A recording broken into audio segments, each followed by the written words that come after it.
மகாபாரதம் பகுதி 3. நம்ம ஏற்கனவே பகுதி 2 வரைக்கும் பார்த்துட்டோம். திருதராட்டிரன், பாண்டு, விதுரன் இவங்க 3 பேர் யாருக்கு மகனாக பிறந்தாங்க அப்படிங்கிறத ஃபுல்லாக பார்த்துட்டோம். இதுக்கு மேலே திருதராட்டிரனோட மகன்கள், பாண்டுவோட மகன்கள், விதுரனோட மகன்களுக்கு திருமண வயது அவங்க யாரை கல்யாணம் பண்ணிக்கிறாங்க, திரௌபதி எதனால் குந்தி 5 பேருக்குமே திரௌபதி தான் மனைவின்னு சொன்னாங்க அப்படிங்கிற மொத்த தகவலும் நம்ம இதில் பார்த்துருவோம். இந்த வீடியோவோட ஆதிப்பருவம் முழுவதையும் முடிஞ்சிடும். வாங்க பார்க்கலாம். திருதராட்டிரன், பாண்டு, விதுரர் மூவரையும் பீஷ்மர் தந்தை போல் இருந்து கவனித்துக் கொண்டார். போர் பயிற்சிகளையும் சாத்திர கல்வியையும் அளித்தார். அரசு காரியங்களை பீஷ்மரே கவனித்துக் கொண்டதால் நாட்டில் நல்லாட்சியும் அமைதியும் நிலவியது. மைந்தர்கள் மூவரும் மனப்பூர்வம் அடைய பீஷ்மர் திருதராட்டிரனுக்கு காந்தார நாட்டு மன்னன் சுபவனுடைய மகளான காந்தாரியை மணமுடித்து வைத்தார். கணவன் குருடனாக இருந்ததால் காந்தாரியும் வாழ்நாள் முழுவதும் கண்களை துணியால் கட்டிக்கொண்டு தானும் குருடு போலவே இருந்தாள். காந்தாரியின் விரதம் பீஷ்மரின் விரதத்தை போன்றது. காந்தாரியின் 10 சகோதரிகளும் திருதராட்டிரனை மணந்து கொண்டன. கௌரவ வம்ச அழிவுக்கு காரணமான சகுனி காந்தாரியின் சகோதரன் ஆவான். யது வம்சத்தில் சூரசேனன் என்னும் மன்னன் இருந்தான். அவனுக்கு பிரீதா என்ற மகளும் வசுதேவன் என்னும் மகனும் பிறந்தனர். இந்த வசுதேவன் கிருஷ்ணனின் தந்தை ஆவார். சூரசேனன் தன் மகளை குந்திராஜனுக்கு வளர்ப்பு மகளாக கொடுத்தான். இதனால் பிரீதாவிற்கு குந்தி என்று பெயர் உண்டானது. ஒரு சமயம் மகரிஷி துர்வாசருக்கு குந்தி பணிவிடை செய்ய அதனால் மனம் மகிழ்ந்த ரிஷி அவளுக்கு ஒரு மந்திரத்தை அருளினார். அதை உச்சரித்தால் வேண்டிய தெய்வம் தோன்றி அருள்பாலிக்கும் என்றார். மந்திரத்தை சோதிக்க எண்ணிய குந்தி ஒரு நாள் சூரியனை நினைத்து அம்மந்திரத்தை ஓத சூரியனும் தோன்றி அவளுக்கு மகப்பேறு அளித்தான். இந்த நிகழ்ச்சிக்கு பின் அஞ்சி அக்குழந்தையை ஒரு பெட்டியில் வைத்து கங்கை ஆற்றில் விட்டு விட்டாள் குந்தி. பின் சூரிய பகவான் அருளால் மீண்டும் கன்னியானாள். இந்த ரகசியம் யாருக்கும் தெரியாது. ஆற்றில் விடப்பட்ட குழந்தையே பின்னர் கர்ணன் என புகழ்பட்டவன். கண் பார்வை இல்லாததால் திருதராட்டிரன் அரசாளும் தகுதியை இழந்தான்.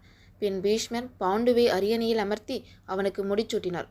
திருதராட்டிரன் பெயரளவில் மன்னனாயிருந்தான். பாண்டுவிற்கு மனம் முடித்து வைக்க நினைத்தார் பீஷ்மர். குந்தியின் சுயம்வரவத்தில் குந்தி பாண்டுவிற்கு மாலை சூட்டினாள். சில காலத்திற்கு பிறகு மந்திர நாட்டு மன்னன் மகளும் சல்லியனின் தங்கையுமான மாத்ரி என்பவள் பாண்டுவிற்கு 2ஆம் மனைவியானாள். விதுரர் தேவகன் என்னும் மன்னனின் மகளை மனம் புரிந்தார். இவ்வாறு 3 சகோதரர்களும் திருமணம் நிறைவேறியது. பாண்டவர் கௌரவர்களின் பிறப்பு. அரியணை ஏறிய பாண்டு ஹஸ்தினாபுரத்திற்கு அடங்கா மன்னர்களை அடக்கி அவர்களை கப்பம் கட்ட வைத்தான். நாட்டில் நல்லாட்சி செய்தான். பாண்டுவின் செயல்களை மக்கள் பாராட்ட பீஷ்மரும் மகிழ்ந்தார். ஒரு நாள் வேட்டையாட பாண்டு தன் மனைவியர் பரிவாரங்களுடன் காட்டிற்கு சென்றான். அங்கு புணர்ச்சியில் ஈடுபட்டிருந்த 2 மான்கள் மீதும் சற்றும் யோசனையின்றி அம்பு செலுத்தினான். ஆண்மகனாக இருந்த கிந்தமர் என்னும் முனிவர் பாண்டுவிற்கு இல்லற இன்பத்தை விரும்பி பாண்டு மனைவியுடன் கூடும்போது இறப்பான் என சபமிட்டார். இதனால் மகப்பேறு இல்லாமல் போகுமே என பாண்டு கவலையுற்றான். மன்னனின் கலக்கம் கண்ட குந்தி தனது இளம் பருவத்தில் துர்வாசர் அருளிய மந்திரத்தை பற்றி குறிப்பிட்டாள். அதை கேட்டு பாண்டு மகிழ்ந்தான். பின் குந்தி தர்ம தேவதையை எண்ணி மந்திரத்தை ஓத யுதிஷ்டிரனை பெற்றாள். வாயு பகவான் அருளால் பீமன் பிறந்தான். தேவேந்திரன் அருளால் அர்ஜுனன் பிறந்தான். பாண்டுவின் விருப்பப்படி மாத்திரைக்கு மந்திரத்தை உபசேதிக்க மாத்திரியும் அம்மந்திரத்தை இரட்டையாளர்களான அஸ்வினி தேவர்களை எண்ணி ஜபித்தாள். அதனால் நகுலன், சகாதேவன் பிறந்தனர். 5 அருமை புதல்வரை பாண்டு அடைந்தான். ஹஸ்தினாபுரத்தில் திருதராட்டிரன் பாண்டு அடைந்த சாபத்தை எண்ணி அவனுக்கு மகப்பேறு இல்லை என மகிழ்வுடன் இருந்தான். நாடாளும் உரிமை தன் சந்ததிக்கே என்றிருந்தான். அப்போது பாண்டு மகப்பேறு அடைந்த விஷயத்தை அறிந்தான். அப்போது காந்தாரியும் கருத்தரித்திருந்தாள். குந்திக்கு குழந்தைகள் பெற்ற செய்தி அறிந்து ஆத்திரத்தில் தன் வயிற்றில் அடித்து கொண்டாள். அதன் விளைவாக மாமிச பிண்டம் வெளிப்பட்டது. வியாசரோட அருளால் அதிலிருந்து நாளொன்றுக்கு ஒருவர் வீதம் 100 ஆண் குழந்தைகளும் 1 பெண் குழந்தையும் பிறந்தது. இந்த 101 பெற 101 நாட்கள் ஆயிற்று. காட்டில் பீமன் பிறந்தான்று ஹஸ்தினாபுரத்தில் துரியோதனன் பிறந்தான். துரியோதனன் பேராசையும் பிடிவாதமும் உடையவனாக வளர்ந்தான். அவனை அடுத்து பிறந்த துச்சாதன் தீமையில் அண்ணனே மிஞ்சினான். கடைசி தம்பியான விகர்ணன் தவிர அனைவரும் கொடியவர்களே. காட்டில் வாழ்ந்து வந்த பாண்டவர் 5 ரிஷிகளிடம் கல்வி கற்று அறிவுத்திறனை வளர்த்து கொண்டனர். இந்நிலையில் ஒரு நாள் காமவயப்பட்டு பாண்டு மாத்திரியை அணுகியபோது பண்டைய சாபத்தால் உயிரிழந்தான். மாத்திரியும் அவனுடன் இறந்தாள். குந்தியும் பாண்டவர்களும் பீஷ்மருடன் வந்தனர். திருதராட்டிரனும் அன்புள்ளவன் போல நடந்து கொண்டான். சத்தியவதியும் அம்பிகையும் அம்பாலிகையும் தவத்தை நாடிச் சென்றனர். குரு வம்சத்திற்குரிய மன்னனை நியமிக்கும் பொறுப்பு பீஷ்மரிடம் வந்தது. கர்ணன் முடிசூட்டப்பட்டான். இப்பொழுது ஆரம்பத்தில் பாண்டவர்கள் கௌரவர்கள் அனைவரும் ஒற்றுமையாகவே இருந்தனர். பல பல விளையாட்டுகளில் ஈடுபட்டனர். துரியோதனன் எல்லாவற்றிலும் தானே முதலில் வர வேண்டும் என நினைத்தான். ஆனால் அர்ஜுனனும் பீமனுமே சிறந்து காணப்பட்டனர். பீமனது ஆற்றல் துரியோதனனுக்கு அச்சத்தையும் பொறாமையையும் கொடுத்தது. அதுவே காலப்போக்கில் பாண்டவர் அனைவரையும் வெறுக்கும் நிலைக்கு தள்ளியது. தானே அரசராக வேண்டும் என துரியோதனன் எண்ணினான். ஆனால் யுதிஷ்டிரனே இளவரசர் பதவிக்கு உரியவன் ஆவான். மனம் விரும்பிய துரியோதனன் பாண்டவர்களை ஒழிக்க வழி தேடினான். ஒரு சமயம் ஆற்றங்கரையில் அனைவரும் விளையாடி கொண்டிருக்கும் போது பீமனுக்கும் விஷம் கலந்த உணவை கொடுத்தான் துரியோதனன். அதனால் மயக்கமுற்றான் பீமன். துரியோதனன் உடனே அவன் கை கால்களை கட்டி ஆற்றில் எறிந்தான். விளையாட்டு முடிந்து திரும்பியதில் பீமன் இல்லாதது கண்டு குந்தி கவலையுற்றாள். துரியோதனன் மீது சந்தேகப்பட்டவள் விதுரரிடம் அதை தெரிவித்தாள். சந்தேகத்தை வெளிக்காட்ட வேண்டாம் என்றும் தெரிந்தால் பல இன்னல்கள் விளையும் என்றும் விதுரர் எச்சரித்தார். ஆற்றில் தூக்கி எறியப்பட்ட பீமன் மீது பல விஷப்பாம்புகள் ஏறி கடித்தன. விஷத்தை முறித்தது. பீமன் எழுந்தான். பாம்புகளை உதறித் தள்ளினான். பீமனின் ஆற்றலை கண்ட வாசுகி அவனுக்கு அமிர்தத்தை அளித்து புதுப்பொலியுடன் பீமன் வீடு திரும்பினான். பீஷ்மர் அனைவருக்கும் விற்பயிற்சி பெற ஏற்பாடு செய்தார். கிருபாச்சாரியாரும் துரோணாச்சாரியாரும் அப்பொறுப்பை ஏற்றனர். அனைவரும் வில்வித்தையில் வீரராயினர். ஆயினும் அர்ஜுனன் தலை சிறந்து விளங்கினான். ஒரு மரம் அடர்ந்த கிளைகள், அவற்றின் ஒன்றில் ஒரு குருவி, அதை குறிவைத்து அம்பு எய்த வேண்டும். இச்சோதனையில் சீடர்கள் மரம் தெரிகிறது, கிளை தெரிகிறது, இலை தெரிகிறது என்றனர். ஆனால் அர்ஜுனன் மட்டுமே குருவி தெரிகிறது என்றான். அதை நோக்கி அம்பு எய்தினான். அர்ஜுனனின் அறிவு கூர்மையை உணர்ந்த ஆசாரியார் அவனுக்கு வில்வித்தையில் எல்லா நுட்பங்களையும் கற்றுத்தந்தனர். குந்திக்கு சூரியன் அருளால் பிறந்த குழந்தையை பெட்டியில் வைத்து கங்கையில் இட்டாள் அல்லவா, அந்த பெட்டியை திருதராட்டிரனின் தேர்ப்பாகன் கண்டெடுத்தான். மகப்பேரற்ற அவன் அக்குழந்தையை எடுத்து வளர்த்தான். அவனே கர்ணன் ஆவான். கௌரவர் பாண்டவருடன் சேர்ந்து வில்வித்தையை கற்றான் கர்ணன். அர்ஜுனனுக்கு சமமாக அவன் திகழ்ந்ததால் துரியோதனுக்கு அவனிடம் நட்பு ஏற்பட்டது. ஒரு சமயம் போட்டிகள் நடைபெற்றன. அப்போட்டிக்கான அனைவரும் வந்திருந்தனர். துரியோதனனின் கட்டளைப்படி பீமனும் துரியோதனனும் கதை யுத்தத்தில் ஈடுபட்டனர். போட்டி நீண்ட நேரம் நடைபெற்றபடியால் கடைசியில் ஒருவரை ஒருவர் தாக்கிக் கொண்டனர். விளையாட்டு வினையாவதை உணர்ந்த துரியோதனர் போட்டியை நிறுத்தினார். அடுத்து விற்போட்டி. அர்ஜுனன் தன் திறமையை காட்டினான். உடன் கர்ணன் அவனை தன்னுடன் போட்டியிட அழைத்தான். ஆனால் கிருபாச்சாரியார் கர்ணனை அவமானப்படுத்தும் வகையில் தேர்ப்பாகன் மகன் அரசகுமாரனான அர்ஜுனனுடன் போட்டியிட தகுதியற்றவன் என்றார். பிறப்பால் தான் இழிந்தவன் என்ற பேச்சை கேட்டு கர்ணன் தள்ளி நாணி தலை குனிந்து நின்றான். நண்பனுக்கு நேர்ந்த அவமானத்தை போக்க விரும்பிய துரியோதனன் அங்கேயே கர்ணனை அந்த நாட்டுக்கு அதிபதியாக முடிசூட்டினான். துரியோதனர் கேட்ட குருதட்சணை. துரியோதனனின் அன்பை கண்டு கர்ணன் மகிழ்ந்தான். இனி எப்போதும் துரியோதனனை விட்டு பிரிவதில்லை என விரதம் மேற்கொண்டான். கர்ணன் தேரோட்டியின் வளர்ப்பு மகன் என்று அறிந்த பீமன் அர்ஜுனனுடன் போட்டியிட உனக்கு என்ன தகுதி இருக்கிறது என ஏசினான். உடன் கோபமடைந்த துரியோதனன் பீமனை நோக்கி, பிறப்பு பற்றி பேசுகிறாயா? நதி மூலம் ரிஷி மூலம் பார்க்கக்கூடாது. துரியோதனர் கிருபர் ஆகியோர் பிறப்பு பற்றி யாராவது ஆராய்வார்களா? பீமா, உன் தந்தையின் பிறப்பையும் என் தந்தையின் பிறப்பையும் எண்ணிப்பார். பிறப்பில் பெருமை இல்லை, செய்யும் தொழில்தான் இருக்கிறது.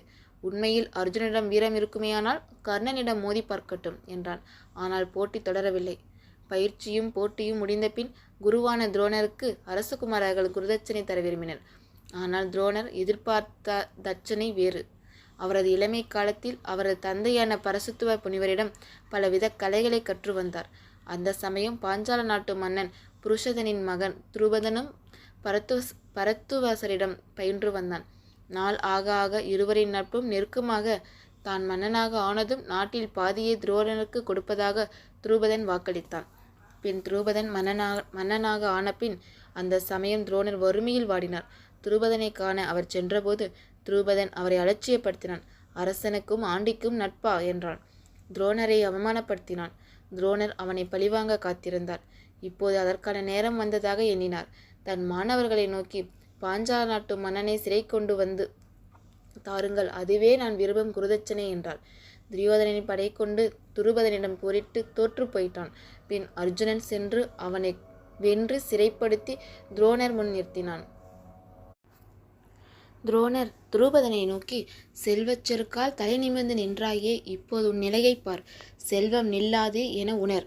ஆணவத்தை விட்டு அடக்கத்தை கடைப்பிடி. உன் நாட்டின் பாதியை எடுத்துக்கொண்டு மறுபாதியை உனக்கு தருகிறேன். நம் நட்பை தொடரலாம் என்று கூறி அவனை ஆறத் தழுவி நாட்டுக்கு அனுப்பினார்.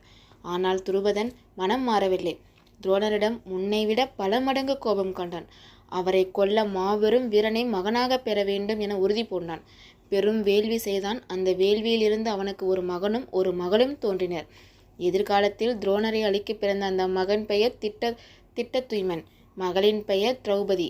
தன் மகளை பார்த்தனுக்கு மனம் முடிக்க சரியான காலத்தை எதிர்நோக்கி காத்திருந்தான் துருபதன்.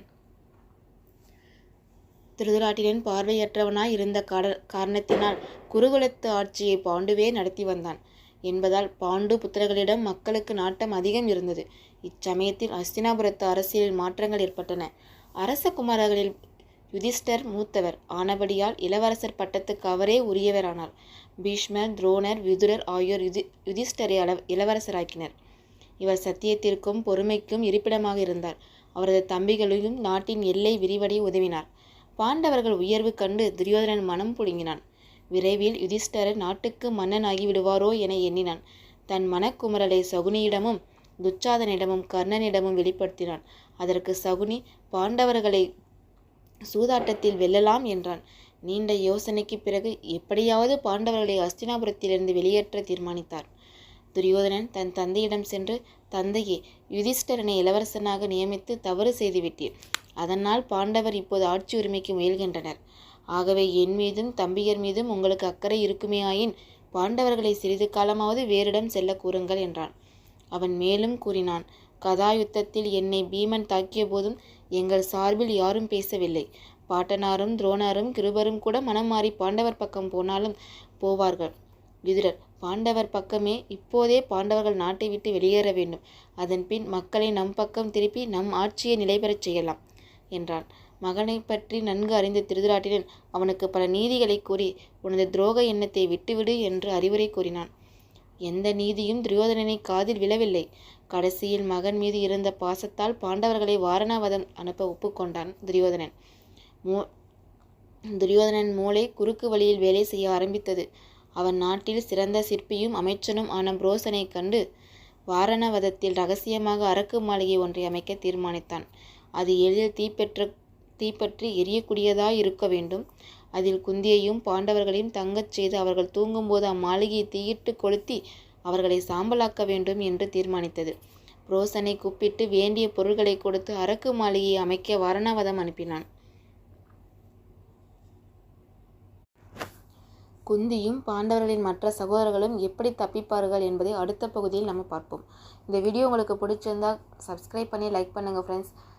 உங்களோட வேல்யூபிளான கமெண்ட்டை கீழே கமெண்ட் பண்ணுங்கள். தேங்க்யூ ஃபார் வாட்சிங்.